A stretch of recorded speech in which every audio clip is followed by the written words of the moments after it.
Bless the Lord, O my soul, and all that is within me, bless his holy name. I have a few stories that I put together for you, shared by 4 different exorcists before, and if you want to hear each audio in full, feel free to click on the links in the description box below. I'm simply sharing the short clip of the full videos here with you. Here's the table of content for your reference, and without wasting any more time, let's start with the first one on the list, where the devil tried to speak to the exorcist through the GPS. I used the GPS, this navigational system for the vehicle on my phone to guide me to a local cafe, because you know me, I'm Italian, I like my coffee. And I always have more than 1 cup a day. And as I turned it on, I kid you not, it was possessed by the voice of Satan. The GPS navigational system, and I cannot imitate Satan's deep guttural voice, began to talk to me through it. All right? And this happened for about 20 minutes.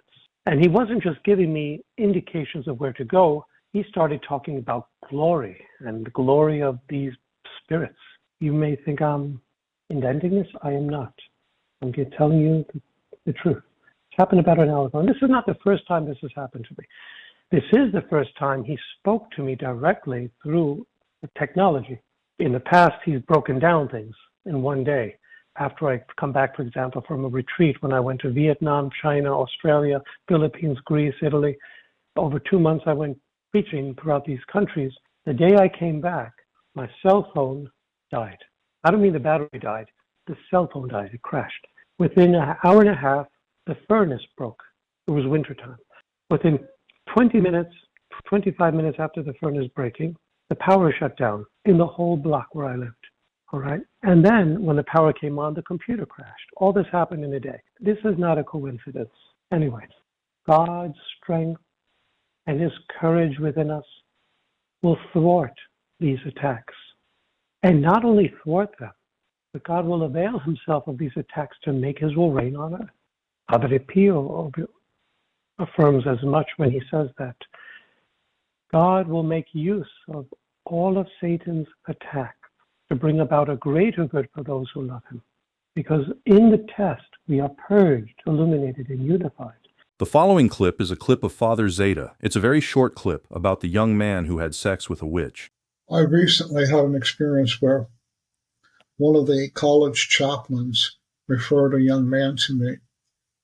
This young man had been at another school but now transferred to the one he was at. Described a situation in which he had gone through his atheistic phase when he really didn't believe in anything.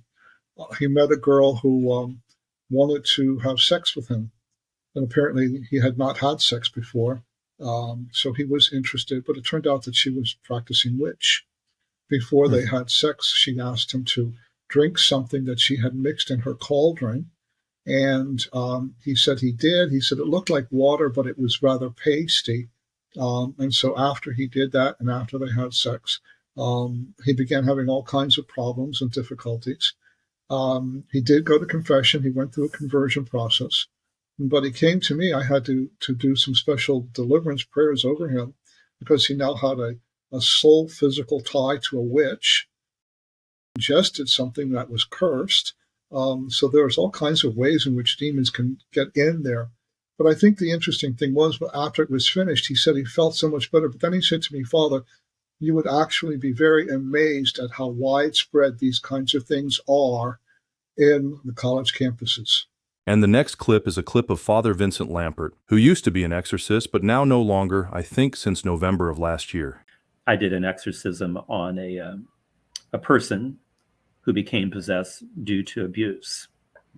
She told me that at the age of 7, her father began to rape her, and it continued for 5 years. So I do hear some pretty horrific things from folks that are dealing with the demonic. Well, she said that at the age of 12, her father then turned his attention to her younger sister. She was shattered. She was broken. She said that she blamed God for allowing this to happen.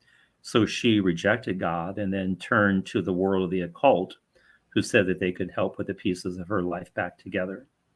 But then she said she never felt any relief. She only felt even more broken than before. So she's telling me the story, and then she's sobbing uncontrollably. And then she says, will you help me? And I said, well, Jesus can help you. And when I said that, her eyes turned green and her pupils became slanted like a serpent. And this voice came out of her mouth and said, "Who's he? He has no power over us." And then as an exorcist, I prepare myself. There's no such thing as an emergency exorcism. So I prepare myself and where an exorcism will be performed and who else will be present.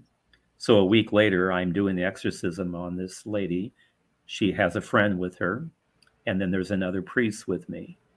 And when I begin the rite of exorcism and I bless her with holy water, the green eyes came back again and the slanted pupils, and the demon looked at me and said, "You can't get rid of us. We've been here too long and you're not strong enough." Again, trying to have that instill fear in me, if you will. So I continue with the rite of exorcism from a Catholic perspective. Holy water reminds us of our baptism into Christ. There is the litany of the saints invoking the presence of the holy men and women down through the ages that we believe are in heaven to be present in this prayer of the church. A part of the rite also includes it's called the insufflation prayer. It's breathing on the face of the one who is possessed. It recalls Jesus breathing on his disciples and saying, "Receive the Holy Spirit." It's the notion that wherever the Holy Spirit is present, an unclean spirit cannot remain. So during the rite, when I breathe on the face of the person and invoke the Holy Spirit, the chair the person was sitting in flew back 10 feet and hit the wall. And then there was a shriek and a scream, and the lady comes flying out of the chair and she lands on the floor. Myself and the other priests pick her up, and she's praising and glorifying God, and there's a glow about her face. And that's an indication that the demon has been cast out. And here she is radiating the glory of God and now singing the praises of God. And the last one is the story that Father Reehil has shared a lot of times before, about his encounter with the devil. Listen to this. Now, manipulating situations. I had a very strange occurrence back when I lived in Manhattan. I had just converted back to the church, still working on Wall Street, and I had taken a spiritual director from this church downtown Manhattan called Our Lady of Victory, of all things.